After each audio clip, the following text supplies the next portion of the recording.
अच्छा, tell me something. Were you a sledger? Were you a sledger when you were a bowler? I wasn't good enough to sledge. But spinners are not But sledgers, when no? I used to, no, no, when I used to play inter-agency, for a couple of years I played for my ad agency. Uh, There I was better than the opposition. okay. So if I beat a bowler, a batsman 2 or 3 times, I would say, any reason you brought a bat with you? वैसे हाँ. Proper bamboo है. Sure, I mean you don't need this ना, ऐसे ही time pass के लिए ले that type. But गाली वाली नहीं कभी. हाँ नहीं, गाली तो स्लेजिंग तो गाली इज ओवररेटेड एक्चुअली. गाली डजंट वर्क.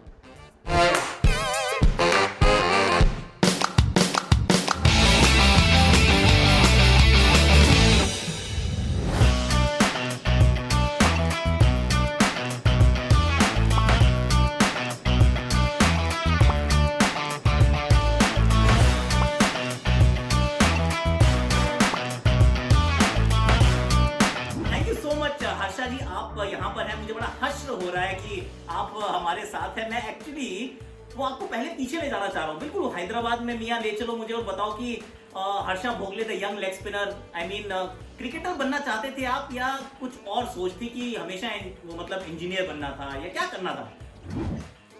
बहुत लोगों के ना ख्वाब होते हैं, आपने भी देखे होंगे बचपन में ख्वाब कि मैं इंडिया के लिए ओपनिंग बैट्समैन बन रहा हूँ. मैंने कभी ख्वाब नहीं देखा कि मैं एक दिन इंडिया के लिए खेलूंगा. हालांकि जैसे मंडे आता था, आने वाले संडे के बारे में सोचना शुरू करता. ऐसे अक्सर हुआ कि मैं लैब में हूँ, केमिकल इंजीनियरिंग कर रहा था, मैं लैब में हूँ या फिर स्कूल में हूँ, लैब में हूँ या क्लास में हूँ, लेकिन मन ग्राउंड पे चल रहा है कि मैच में क्या होगा.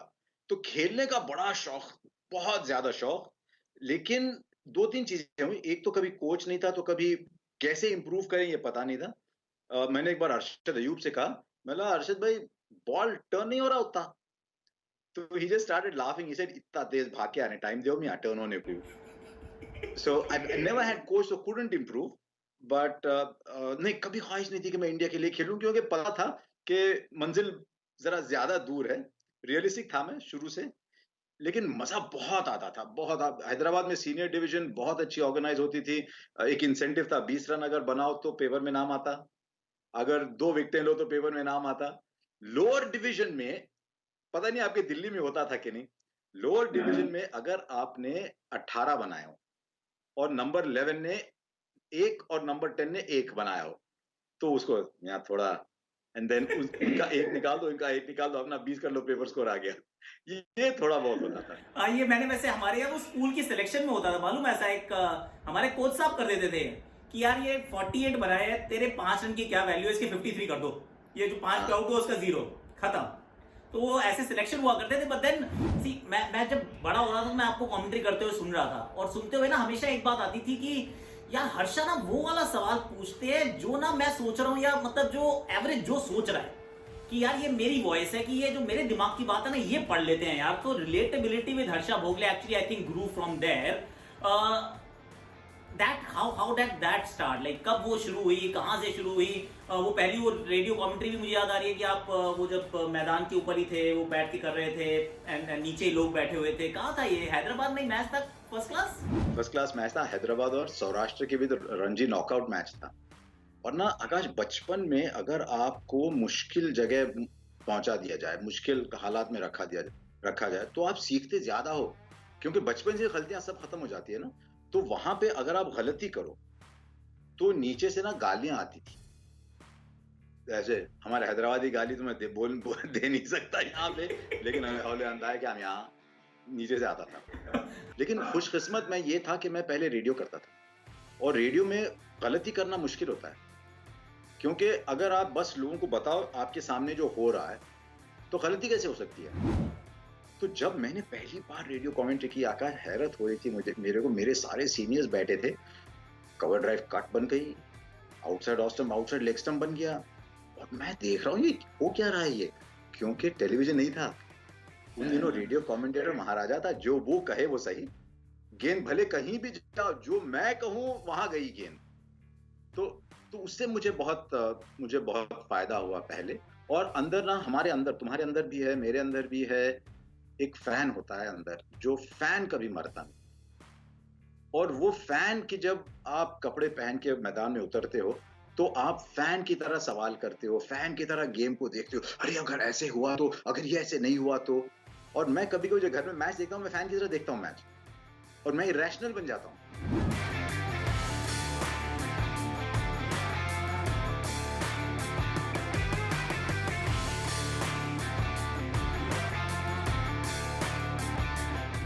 अच्छा, but when you started Harsha, तो a non cricketer, like not an international cricketer so to speak, और in a world that was, मतलब क्रिकेटर्स ही अब तो खैर बिल्कुल ही क्रिकेटर्स हो गए हैं, इसकी बात मैं बाद में करूंगा, लेकिन जब आपने शुरू किया, were you embraced, were you accepted, या you had to try very hard यार कि I have to fit in, अगर मैं यहाँ कुछ सोच समझ के बोलूंगा, कुछ नहीं बोलना है, बिल्कुल चुप चुप रहना है, या क्या था? How was it? Must be very fascinating at that time.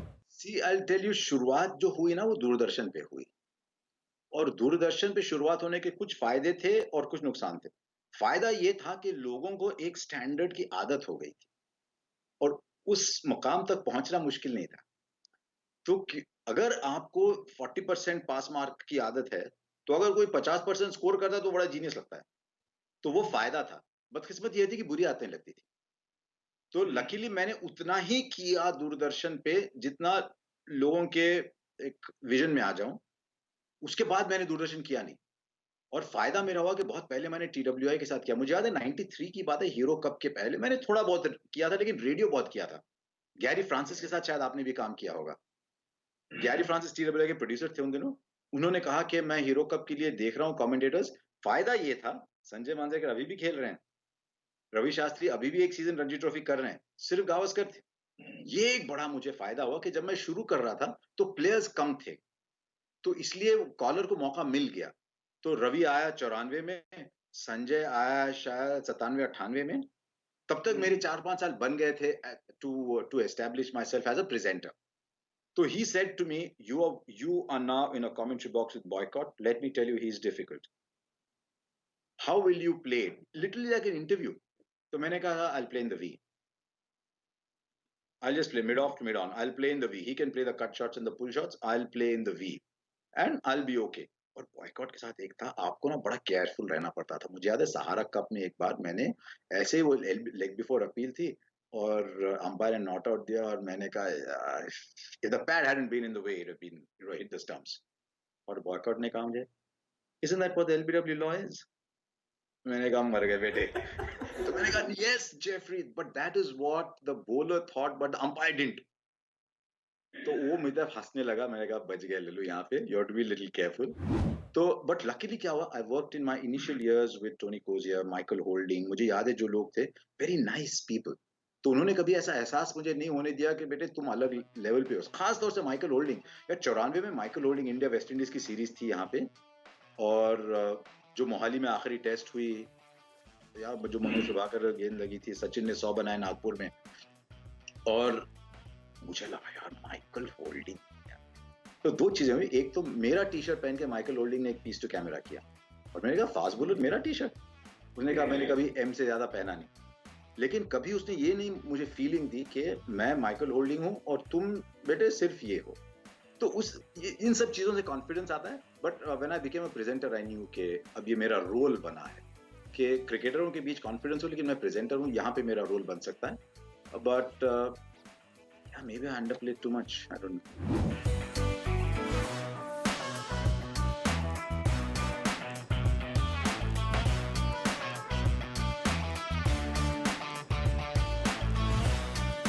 तो किसी प्लेयर ने वैसे पलट के बोला ये वाली बात कि यार Harsha, you said that I didn't like it at all, और इससे भी ज्यादा देख, see players, current players at some stage, all of us are different, they can get very rude, anybody can get very rude, to be fair. ऐसा हुआ? जब होता है तो तुमको सपोर्ट चाहिए होता है, तुम्हारे नेटवर्क का या तुम्हारे प्रोड्यूसर का सपोर्ट चाहिए। हुआ, बिल्कुल हुआ, और होता ही रहेगा। आपके साथ भी हुआ होगा, आपके साथ भी होगा, क्योंकि आपने फर्ज करो 10 टेस्ट मैच खेले, दूसरा बोलेगा मैंने 20 खेले, तीसरा खेलेगा बोलेगा मैंने 50 खेले। तो तुमको क्या पता। हमारे यहाँ एक गलत फहमी है कि जिसका बैटिंग एवरेज ज्यादा उसकी अकल ज्यादा। कुछ मामले में ये सही है, मैं ये नहीं कहूंगा कि सही नहीं है। कुछ मामले में ये सही है। आप किसी का एवरेज 50 है, वो 60-70 टेस्ट मैच खेला है, क्योंकि वो मैच एक तरह से देखता है, अडेप्ट करता है, खेल समझता है। लेकिन ये हुआ है, जरूर हुआ है। और होता रहेगा। मुझे एक बार इयन चैपल ने कहानी सुनाई थी कि इयन चैपल के पास एक प्लेयर आया, यार इयन चैपल तो इतने बड़े कप्तान रह चुके हैं ऑस्ट्रेलिया के, कोई प्लेयर आके कहने लगा कुछ। तो उसने कहा, "you know mate, I am giving you 2 options." He said, "Pick up the remote on your TV and there's a button there that says mute." He said, "Press that. And if you still don't like," he said, "on the top right there's a red button. Hit the red बंद करो button TV. and you'll be fine." But that was Ian Chappell. That was But Ian that is Chappell. Ian Chappell, Harsha. That's my point कि चीजें बदल रही हैं, social media is here to stay. हम सब वो उसके it's like a Frankenstein monster that now we can not, it's been unleashed, it's unleashed. क्या पहले आसान था, क्या मुश्किल है कि सी हर्षा हुआ, हर्षा के बाद हर्षा की खोज भी हुई, लेकिन आज की डेट में if you are a non cricketer, is it actually a no starter when it comes to commentary, especially presenter maybe yes, लेकिन commentary, pure commentary, is it now become कि भैया ये तो completely cricketers का domain है, बाकी कोई entry नहीं मिलेगी इसको? हो गया है और मेरे इस पर काफी स्ट्रॉन्ग व्यूज हैं, लेकिन दिक्कत ये है कि अगर मैं कहूं तो लोग ये सोचते हैं कि भाई ये अपनी टेरिटरी संभाल के बैठ रहा है ये, लेकिन अब ऐसी उम्र हो गई कि मैं बोल सकता हूं।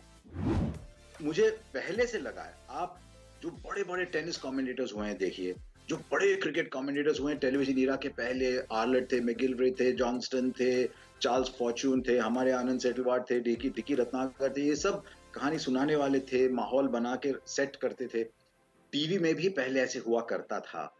मैं अब भी कहूं कि अगर ये माहौल बनाने वाला, अगर कंज्यूमर यानी जो फैन है उसको समझने वाला, अगर 50 टेस्ट मैच खेला हुआ हो तो उसको बहुत फायदा है, इसमें कोई दो राय नहीं, कोई संदेह नहीं। लेकिन कभी-कभी आपको ऐसा एक आदमी लगता है जो फैन को समझ सके या जो प्रेजेंटर बन सके, जो थोड़ी बहुत कमेंट्री करके लोगों को बता दे कि भाई इसका सिग्निफिकेंस क्या है, ये जो चीज हो रही है इसका मतलब क्या है, या फिर कभी-कभी एक सही लफ्ज खोजना पड़ता है। तो जो 50-60 टेस्ट मैच खेला हुआ हो, अगर उसके पास वो लफ्ज भी है और समझ भी है, तो भाई मैं सलाम करके हट जाऊं। लेकिन अगर वो नहीं है तो इस बार जब आप भी आए थे ऑस्ट्रेलिया, आप 7 के लिए कर रहे थे, मैं फॉक्स के लिए कर रहा था, बड़ा मजा आता था, मैच के पहले मिलते थे हम। वहां पे they went back to caller and summarizer, यानी सिर्फ एक कॉलर रहेगा वहां पे, caller summarizer. I think that still works best. और यार बच्चे बच्चे आते हैं, अच्छे टैलेंटेड होते हैं आजकल, बहुत टैलेंटेड लड़के आ रहे हैं, उनको चांस मिलना चाहिए। लेकिन सोशल मीडिया के आने से अपॉर्चुनिटीज भी बहुत बढ़ गए। अगर आपको कमेंटेटर का रोल नहीं मिला तो आप ब्लॉगर बनो, कुछ भी बनो। और ब्लॉगर्स की भी आजकल बड़ी रीच बन रही है। वहां भी मेरी एक कंप्लेंट है कि टेस्ट प्लेयर होते हैं वो इंस्टाग्राम लाइव भी करते हैं, आकाशवाणी भी करते हैं। तो एक्चुअली मुझे ये आपसे सवाल है कि जब हम स्कूल जाते थे ना आकाश, तो टाइम टेबल होता था, first period, second period, third period, fourth period. मुझे लगता है कभी कभी आपका ना ऐसे टाइम टेबल होता होगा, 9 से 9:30 आकाशवाणी, 9:45 से 10:15 ट्विटर आस्क मी एनीथिंग, 10:30 से 11:30 इंस्टा लाइव। आपने सोशल मीडिया छोड़ा ही नहीं किसी के लिए। इतनी एनर्जी कहाँ से आती है आपने? अगर मैं एक ये प्रोग्राम कर रहा हूँ तो मैं आज मैंने कुछ किया। सर देखिए ऐसा है कि ना ये मैं होस्ट कर रहा हूँ और मैं आपको बिल्कुल राइट नहीं दूंगा कि आप मुझे बार बार सिलेक्ट करो। और टू बी वेरी ऑनेस्ट, मतलब मैं कुछ करता ही नहीं, मैंने इंस्टा लाइव तो मतलब मैं कर ही रहा हूँ, सिर्फ कोई बुलाता है तो मैं कहता हूँ प्लीज यार रहने दो। I have not conducted one Insta live on my own. सिर्फ एक यूट्यूब का छोटा सा चैनल चला रहा हूँ, दैट्स इट। बाकी तो बच्चे आजकल बच्चे कहाँ टाइम देते हैं, बच्चों के ऊपर पूरा इन्वेस्टेड है।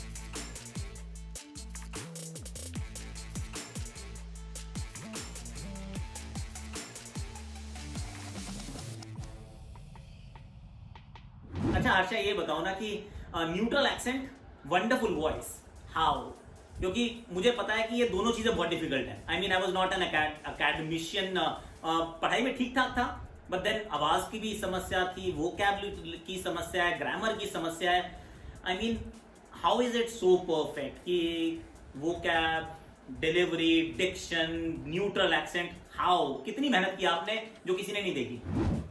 आप 90s की कमेंट्री सुनो, उसमें एक्सेंट अलग था। क्योंकि when we were growing up ना, हमारे आइडल सारे इंग्लैंड से थे। थोड़े बहुत ऑस्ट्रेलिया इंग्लैंड, तो हम उनकी तरह कमेंट्री करना चाहते थे और अनजाने में कभी-कभी उनका एक्सेंट आ जाता था। तो आप देखिए 90s में मेरा एक्सेंट अलग था। जब एक कॉन्फिडेंस आता है ना आदमी में, तो एज़ अ कमेंटेटर आप पॉज़ करते हो, एज़ अ बैट्समैन आप बॉल छोड़ते हो, क्योंकि पता है अगला बॉल मेरा ही है, डर नहीं है मुझे, तो आप बॉल छोड़ सकते हो। तो जब एक कॉन्फिडेंस आता है तो 2 चीज़ें आती हैं ब्रॉडकास्टिंग में, एक आपका नेचुरल जो आपका एक्सेंट आता है वो आ जाता है वापस और स्पीड कम हो जाती है। ये 2000-2001 में इतने एक्सपीरियंस के बाद थोड़ा बहुत आया वो। एक्सेंट ये है मेरा भाई, जो है सो है।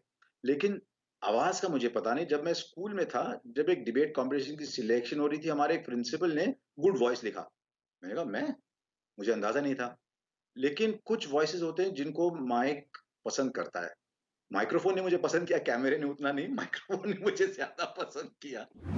Do you actually feel looking back, Harsha, ki you were meant to be a commentator? मतलब this was your calling and you took a lot of turns, but now you've received like reached the destination जहाँ आपको हमेशा पहुँचना ही था. Harsha had to be the man behind the mic. नहीं, क्योंकि career था ही नहीं ना। मैं पास आउट हुआ आईएम से 1985 में, एडवर्टाइजिंग में नौकरी मिली थी मुझे। एडवर्टाइजिंग का बहुत प्यार था यार। I loved job in advertising. But ये जॉब तो था ही नहीं ना कमेंटेटर का। अगर आपको ऑल इंडिया रेडियो के पैनल में आ गए या दूरदर्शन के पैनल में आ गए, तो साल में 2 मैच मिलते थे आपको। क्योंकि पैनल में 12-13 लोग हुआ करते थे, सबको मौका दिया जाता था, डेमोक्रेसी है। तो 2 या 3 मैच ज़्यादा से ज़्यादा मिले। मैंने पहला टेस्ट किया 84 में, दूसरा टेस्ट किया 87 में। बीच में एक भी नहीं किया। तो वो करियर बन ही नहीं सकता था। करियर बना कब? हीरो कप के बाद। तो Right. हीरो कप के बाद करियर बन सकता था। उसके पहले करियर था ही नहीं ना, तो उसके पहले एडवर्टाइजिंग करियर ये सब कर ही लिया। ये पार्ट टाइम हुआ करता था। डेली अलाउंस ₹75 होता था। तो अगर मैच हुई दिल्ली में, तो दिल्ली में ₹75 में कहाँ रहे? विजय लोकवल्ली के घर में जाके रहो। तो ये सब करना पड़ता था। तो करियर बना बाद में। और खुशकिस्मत था मैं कि जब करियर बनने का मौका मिला, तो ऑलरेडी एक्सपीरियंस और तजुर्बा बन चुका था। और ज़िंदगी में कुछ ऐसी चीज़ें होती हैं जो हमको पता नहीं क्यों हुई ये चीज़ें। ब्रेक मुझे क्यों मिला? किसी और को क्यों नहीं मिला? तो yes, I don't know, I can't explain this. But I have a theory for this, that the harder you work when nobody is watching, you tend to get chances when everybody is watching. तो पता है आपको 90s, हाँ 90s में हर Ranji trophy player का मुझे average पता होता था। नैन मोंगिया का फर्स्ट क्लास एवरेज उस सीजन में 82 था। क्यों याद है? क्योंकि हर चीज पढ़ते थे। एक्चुअली ना इंटरनेट के पहले हर चीज पता था। मैं रेडियो कमेंटेटर था, तो मुझे हर प्लेयर की बैट मैन्युफैक्चर पता था मुझे। क्योंकि हेलमेट्स आने के बाद पहचानना मुश्किल हो गया ना। तो आई न्यू सुनील गावस्कर ने कब डंकन फर्नली से खेला, कब 2 सीजन ग्रेन ईगल से खेला, फिर डंकन फर्नली गए, फिर सनी टर्नी आ गई। विव रिचर्ड्स डंकन फर्नली के साथ, एसएस जंबो के साथ कब गए। तो ये सब क्योंकि कीड़ा होता था, हर चीज जानना चाहता था, तो ये सब ये चीजें पता थी। But when you work your backside off for no reward, जब कोई नहीं देख रहा हो, तो मुझे याद है 2 ऐसे क्रिकेटर थे जो क्रिक इन्फो पे लिखा करते थे, और मुझे संबित बाल ने कहा था ये 2 क्रिकेटर्स के आर्टिकल्स पढ़ो आप। एक का नाम था, पहला सीजन खेल रहा था रविचंद्रन अश्विन, दूसरा था आकाश चोपड़ा। फिर मुझे प्रेम पणिक्कर ने कहा, और वो उन दिनों उतना रीच नहीं था, ज्यादा लोग नहीं पढ़ते थे, लेकिन आर्टिकल पे जो उन दिनों मेहनत करते थे उसका फल आज मिल रहा है। मुझे प्रेम पणिक्कर ने कहा, लिसन, रीड दिस गाय। तब एचटी में भी थोड़ा लिखते थे आप? जी जी जी, एचटी में भी थोड़ा सा लिखता था। नहीं, मैं तो पूरा समझता हूँ ये सब कुछ डेस्टिन था सर। ये इधर से उधर, एचटी में कहाँ नौकरी का मतलब था। उन्होंने नौकरी दी, मैंने कहा चलो लिखना शुरू कर देता हूँ। फिर संबित ने कहा लिख लो, फिर स्टार स्पोर्ट्स आ गया। मतलब मैं तो फील कि ये तो डेस्टिनी है। मैं अपनी तरफ से कोई ये लिख नहीं रहा था। You are also lucky in one way. 100% sir, I'll tell without you doubt। in what way you did. बहुत बहुत साल तक लोगों की ये गलत फहमी थी कि क्रिकेट की जुबान अंग्रेजी है, लेकिन हिंदुस्तान की जुबान अंग्रेजी नहीं है। हिंदुस्तान की जुबान हिंदी है, बंगाली है, मलयालम है, तमिल है, मराठी है। तो हम जो अंग्रेजी में कमेंट्री करते थे, बहुत कम लोगों तक पहुंचती थी। तो जब पहली बार स्टार ने हिंदी शुरू की, आपको याद होगा कि कपिल देव आए थे। कपिल देव पंजाबी में हिंदी बोलते थे, सुनील गावस्कर मराठी में हिंदी बोलते थे, मैं हैदराबादी में हिंदी बोलता था, अरुण लाल जी अपनी जुबान में हिंदी बोला करते थे। तो जब हिंदी का आना शुरू हुआ, ऐसे प्लेयर आने लगे जो जिनको शायद अंग्रेजी में दिक्कत हो, लेकिन हिंदी तो उनकी जुबान थी। और अब देखो हिंदी क्या 60-65% हिंदी है। तमिल के आने से भी अंग्रेजी कम हो गई। तो actually your timing was correct because your timing coincided with the arrival of Hindi.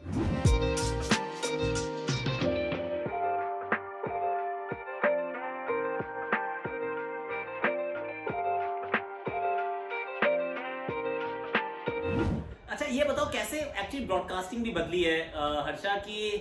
Broadcasting का तरीका बदल गया है ना। पहले जब हुआ करती थी बहुत पॉजेज हुआ करते थे, बहुत वो जो रोल्स जो डिफाइंड थे, जो अभी भी इंग्लिश में वैसे बहुत हैं, बाकी लैंग्वेजेस में शायद उतने नहीं है। How do you actually view all of this कि how it has changed and has it changed for good और are we actually just not doing the right thing? I don't know. जैसे आप 70s 80s के picture देखो, ऐसे लगता था यार कि थोड़ी ओवर एक्टिंग तो नहीं हो रही। फिर म्यूजिक में देखिए, म्यूजिक में कैसा चेंज हुआ। फिर 80s 90s का म्यूजिक बदला। फिर आज के एक्टर्स थोड़े अलग हैं। आज मरहूम है, हाल ही में हम उनको अलविदा कह गए। इरफान खान जैसे एक्टर स्टार बन सके, उन दिनों बन ही नहीं सकते थे। तो माहौल बदलता जाता है। आज भी इंग्लैंड में जो पुरानी स्टाइल थी कि आप कम बोलो, रिची बेनो की स्टाइल थी, only add to the picture. Richie Benaud कभी कभी पूरा ओवर बगैर बोले निकल जाता था। आज लोग कहेंगे पैसे किस चीज के दे रहे हैं आपको। तो इंग्लैंड में आज भी वो है थोड़ा बहुत। हाल ही में कौन सी पिछले साल की एशेज सीरीज थी शायद, डेविड गावर कमेंट्री कर रहे थे। गावर और एदरटन माने आउटसाइड ऑफ बॉल छोड़े जा रहे हैं। 4 गेंदें हुई, 5 गेंदें हुई। मैं देख रहा हूँ कि ऑडियो बंद तो नहीं हो गया। ऑस्ट्रेलिया में वो बदल गया है। ऑस्ट्रेलिया में थोड़ा हमारी तरह करते हैं कि एक तरह से कमेंट्री ना साउंड ट्रैक बन गई है मैच की। पहले कितनी खामोशी होती थी ना, वो गुलजार वाला गाना होता, खामोशी सुनाने लगी है दास्तान। क्रिकेट की खामोशी क्रिकेट की दास्तान सुनाती थी। आजकल वैसे नहीं हो सकता। अच्छा बदल गया ना। पहले तो ना चीयर लीडर होते थे, ना वो साउंड, मतलब ऐसा चलता है जैसे अगर आप आईपीएल के मैच में जाओ तो ऐसा लगता है कि पार्टी में आ गए हो। पहली बार जब मैं आईपीएल का मैच खेला, मुझे एक्चुअली ऐसा लगा कि ये क्रिकेट खेलने आए हो, करने क्या आए हो यहाँ पे यार। ये तो मतलब गाने बजे जा रहे हैं। आई मीन यहाँ पे मैच होने वाला है। I couldn't understand for the life of me कि हो क्या रहा है। पर अब तो क्रिकेट भी बदल गया और उस बात को भी 12-13 साल हो गए उस क्रिकेट को बदले हुए एक्चुअली। आप भी तो बदल चुके। आपकी भी लाइनें लोग याद करते हैं। नहीं, मैं बदल गया सर, बाकी तो कुछ। लेकिन आप जैसे कमेंट्री बॉक्स में मैं देखता हूँ, आप फर्ज करो आप हरभजन और लक्ष्मण बोल रहे हैं, इतनी कहानियां होती है, साउंड ट्रैक तो जारी है पूरा। और लोगों को अब ये पसंद आने लगा है कि यार जैसे मैच चलती रहती है ना, आकाश नेक्स्ट क्या बोलेगा, फील्डर बन गए स्पेक्टेटर, स्पेक्टेटर बन गए फील्डर। तो शाम को बात करके ये डिस्कस करेंगे लोग। तो ये लाइंस भी याद करने लगे, तो हम साउंड ट्रैक बन गए। शायद ये दोबारा फिर बदले, लेकिन आज ये सच्चाई है कि हम साउंड ट्रैक बन गए।